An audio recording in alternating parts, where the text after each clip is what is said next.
കേരളത്തിലെ പ്രതിപക്ഷം UDF വരുന്ന തദ്ദേശ നിയമസഭാ ഇലക്ഷന്റെ ഭാഗമായി ഇടതുപക്ഷ ജനാധിപത്യ മുന്നണി ഗവൺമെന്റിനെ ജനങ്ങൾക്ക് മുന്നിൽ അപകീർത്തിപ്പെടുത്താനുള്ള ആസൂത്രിതമായ അപവാദ കഥകളായിട്ടാണ് വരുന്നത്. സാർ, ഇന്നിവിടെ അവതരിപ്പിക്കുന്ന അടിയന്തര പ്രമേയം 2.5 വർഷം മുന്നേ നടന്നതാണ്. 2.5 വർഷം മുന്നേ നടന്ന കാര്യം സുജിത്ത് പറഞ്ഞത് കോൺഗ്രസ് നേതാക്കന്മാർ പോലും വിശ്വസിച്ചിട്ടുണ്ടാവില്ല. ഉണ്ടായിരുന്നു എങ്കിൽ നേരത്തെ ബഹുമാനപ്പെട്ട MLA സേവ്യർ ചിറ്റലപ്പള്ളി പറഞ്ഞ പോലെ എത്രയോ നിയമസഭാ സമ്മേളനങ്ങൾ ഇതിൻ്റെ ഭാഗമായിട്ട് നടന്നു. ആ നടന്ന ഘട്ടത്തിലൊന്നും ഈ കാര്യം അവതരിപ്പിക്കപ്പെട്ടിട്ടില്ല.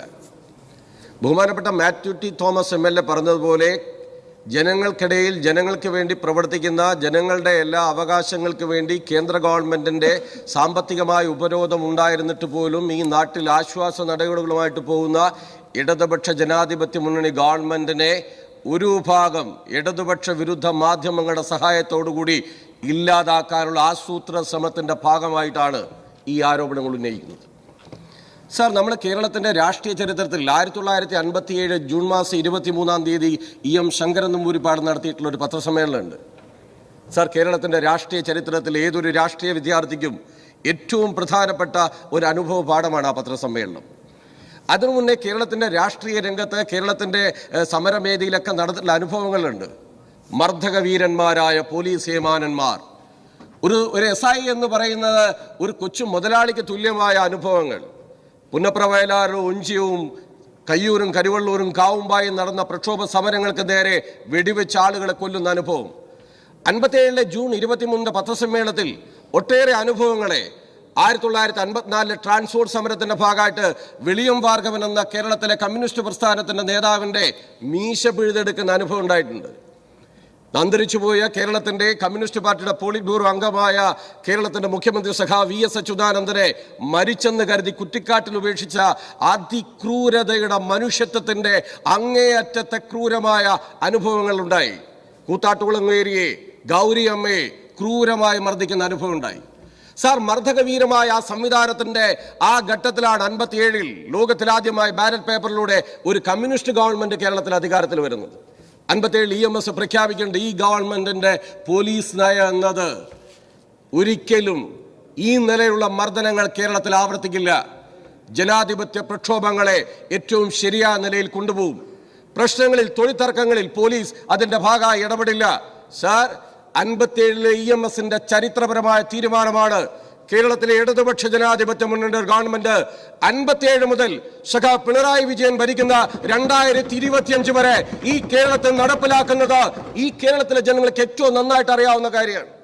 സാർ, ഇവിടെ പരിണിതപ്രജ്ഞരായ നിയമസഭാ സാമാജികന്മാർ ഉണ്ട്, ഇവിടെ പ്രസംഗിച്ചവരുണ്ട്. അവർ പറഞ്ഞു, എവിടെയാണ് സാർ വ്യതിയാനം ഉണ്ടായത്? അവതരിപ്പിച്ച റോജി M ജോണിന് ആധികാരികമായി ശക്തമായ ഒരു വാദം ഇവിടെ ഉന്നയിക്കാൻ കഴിഞ്ഞു. എത്ര ദുർബലായിരുന്നു റോജി. പ്രിയപ്പെട്ട MLA ആണ്, നല്ല കഴിവുള്ള ആളാണ്. ഉണ്ടായോ? B ശംസുദ്ദീൻ, ഈ സഭാസിയിൽ എത്രയോ എക്സ്പീരിയൻസ് ആയ ഏത് വിഷയവും ചാട്ടുളി പോലെ ഉന്നയിക്കുന്ന B ശംസുദ്ദീൻ എന്തേ പതറിപ്പോയത്? ഇവിടെ ഇടതുപക്ഷ ജനാധിപത്യ മുന്നണി ഗവൺമെന്റിനെ ഡിമോറലൈസ് ചെയ്യാനുള്ള ഒരു നനഞ്ഞ പടക്കമായിട്ടാണ് വന്നത്. സാർ, എന്തെല്ലാം അനുഭവമുണ്ട്. ഒരു ലോക്കപ്പ് മർദ്ദനത്തെയും ഒരാളെയും പോലീസ് സ്റ്റേഷനിലെത്തുന്ന ഒരാളെയും അവരോട് അപമര്യാദയായി പെരുമാറുക എന്നത് പിണറായി വിജയൻ നേതൃത്വം കൊടുക്കുന്ന ഈ ഗവൺമെന്റിന്റെ പോലീസ് നയമേ അല്ല. ആ നയത്തെ ഞങ്ങൾ വിശ്വസിക്കുന്നില്ല. അങ്ങനെ ചെയ്യുന്നവരുണ്ട്.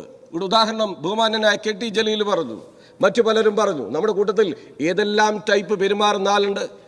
ഞാൻ ആരെയും കുറ്റപ്പെടുത്താനല്ല, ആക്ഷേപിക്കുകയില്ല. വ്യക്തിപരമായി നമ്മൾ ആരെങ്കിലും കരുതിയോ നമ്മുടെയൊക്കെ സഹപ്രവർത്തകനായ ഒരു MLA പാലക്കാട് MLA ഭാഗത്ത് നിന്ന് ഇത്രമേൽ മോശമായിട്ടുള്ളൊരു പെരുമാറ്റം ഉണ്ടാവുമെന്ന് നമ്മളാരെങ്കിലും കരുതിയോ?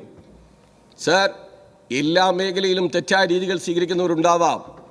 ആ സ്വീകരിക്കുന്ന ഒരു പൊതു രീതിയാണോ? സാർ, ഈ ഗവൺമെന്റ് ഏറ്റവും ശക്തമായ നിലപാടും നടപടിയും സ്വീകരിച്ചു. രാഷ്ട്രീയ കേരളത്തിന്റെ അനുഭവങ്ങളിൽ അതിന്റെ ഭാഗമായി ഈ ഗവൺമെന്റിന്റെ കാലത്ത് ബഹുമാനപ്പെട്ട മുൻ പ്രതിപക്ഷ നേതാവ് രമേശ് ചെന്നിത്തല സാർ ഇവിടെ ഇരിക്കുന്നുണ്ട്. അദ്ദേഹം 2016 ഇവിടെ ഒരു ചോദ്യത്തിന് മറുപടി 836 ക്രിമിനൽ പോലീസ് ഓഫീസർമാരുണ്ട് ഈ സംസ്ഥാനത്ത്. ശരിയാണ്, തെറ്റായിട്ടുള്ള കാര്യമല്ല. പോലീസിന്റെ കൂട്ടത്തിലും അങ്ങനെയുള്ള നിലപാടുകൾ സ്വീകരിക്കുന്നവരുണ്ട്. ആ നിലപാടുകൾ സ്വീകരിക്കുന്നവരെ ന്യായീകരിക്കാൻ ഈ സർക്കാർ പുറപ്പെട്ടോ?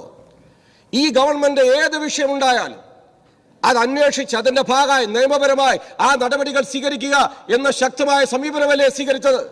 സാർ, അടിയന്തരാവസ്ഥക്കാലം എന്തെല്ലാം അനുഭവവേദ്യം ഈ കേരളത്തിലുണ്ടായി. വിദ്യാർത്ഥി പ്രക്ഷോഭങ്ങളെ, സമരങ്ങൾ, ഇരിക്കുന്നു വ്യവസായ വകുപ്പ് മന്ത്രി പി രാജീവ്. ആ ഫോട്ടോ കണ്ടാൽ ഒരു മനുഷ്യന് അർദ്ധനഗ്നനായി പോലീസുകാർ 10 പേര് ഭീകരമായി മർദ്ദിച്ച് പിടിച്ചു നിൽക്കുന്ന ഒരു വിദ്യാർത്ഥി നേതാവിന്റെ ചിത്രമുണ്ട്. ഇതാ പി കെ ബിജുവിനെ, മുരളീധരനെ, ജിജിയെ കയ്യാമം വെച്ച് വിദ്യാർത്ഥി പ്രക്ഷോഭത്തിന്റെ ഭാഗമായി തെരുവിലൂടെ വലിച്ചുകൊണ്ട് ചിത്രം എന്റെ കയ്യിലുണ്ട്. ടീം ടൈറ്റസ് എന്ന് പറയുന്ന പത്തനംതിട്ടയിലെ ഒരു മാർച്ച് സമരം നടത്തിന്റെ ഭാഗമായിട്ട് ഒരു ഡിവൈഎഫ്ഐ നേതാവിനെ 6 മാസക്കാലം നട്ടല് തകർന്ന് കിടന്ന അനുഭവമുണ്ട്. വിദ്യാർത്ഥി പ്രക്ഷോഭങ്ങളെ, സമരങ്ങളെ ഇതിന്റെ ഭാഗമായി നേരിട്ട് അനുഭവിക്കും കേരളത്തിലില്ലേ? അടിയന്തരാവസ്ഥക്കാലത്ത് കക്കയംകാമിൽ പച്ച തുണ്ട് ഈ തേങ്ങയുടെ അത് നരച്ച് വെള്ളം കുടിച്ച TP രാമകൃഷ്ണൻ എന്ന ഞങ്ങളുടെ LDF-ന്റെ കൺവീനർ ഇവിടെ ഇരിക്കുന്നുണ്ട്.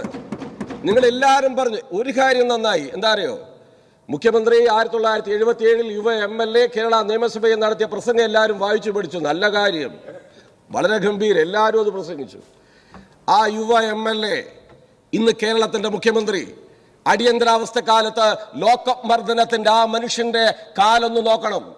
ഇപ്പോഴും ചോര അതുപോലെ കല്ലിച്ചു നിൽക്കുന്ന അനുഭവം അതിന്റെ ഭാഗമായി അദ്ദേഹം അനുഭവിക്കുന്നുണ്ട്.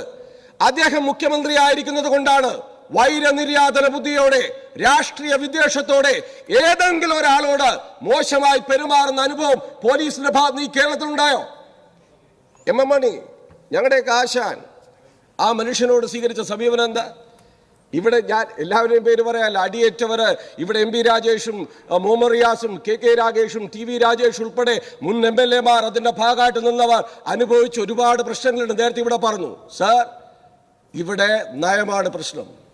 UDF-ന്റെ ഭരണകാലത്ത് സ്പീക്കറായിരിക്കുന്ന അന്നേ ചെയറിലിരിക്കുന്ന അങ്ങയുടെ അനുഭവം തന്നെയല്ലേ?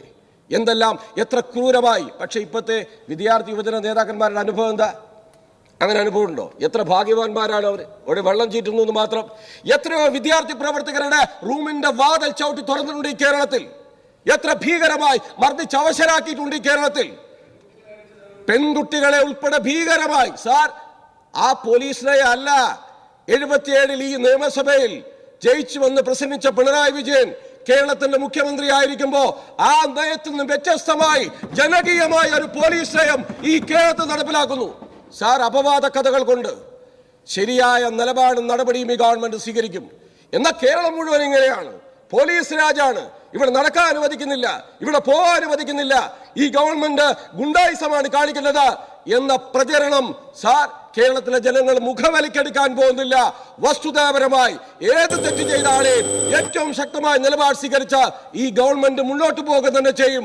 മറിച്ചുള്ള പ്രചരണങ്ങളെ അതിശക്തമായി എതിർത്തുകൊണ്ട് ഞാൻ അവസാനിപ്പിക്കുകയാണ്.